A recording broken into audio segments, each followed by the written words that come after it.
Le tribunal des grandes instances des Calémie vient de passer à la vitesse supérieure. En scellant le ministère et commissariat concernés par l'arrêt de la justice, suspendant l'arrêté nommant le nouveau membre du gouvernement provincial. Ce 1er juillet 2023, le personnel des ministères concernés ont trouvé l'entrée de leurs bureaux respectifs scellés et ont dû faire demi-tour. Maître Nazer Akilimali nous fait sa lecture sur la décision de la justice.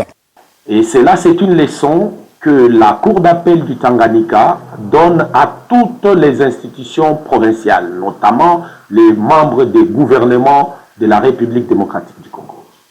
Nous avons saisi la Cour d'appel du Tanganyika et la Cour d'appel a ordonné la suspension de l'arrêté de son Excellence Madame le gouverneur de province sous le numéro 29 et 30.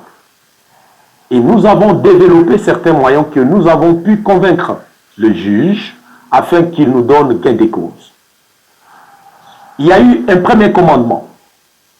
Cela devait être exécuté par le gouvernement provincial de bonne foi, sans aucune contrainte. Mais cependant, nous avons observé, ensemble avec mes clients, qu'il n'y a pas une exécution volontaire de la part du gouvernement provincial, pour des raisons que nous ignorons. Les ministres frappés par l'ordonnance de la Cour d'appel du Tanganyika ont été valablement signifiés. Ces gens-là ne veulent pas jeter l'éponge, ils ne veulent pas se retirer des cabinets. C'est ainsi que nous avons procédé à une exécution forcée.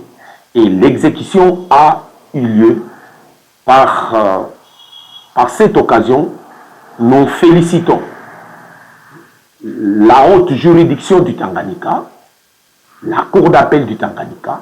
Nous remercions le président de la République, Félix Antoine Tshisekedi Tshilombo, pour avoir instauré un état de droit en République démocratique du Congo.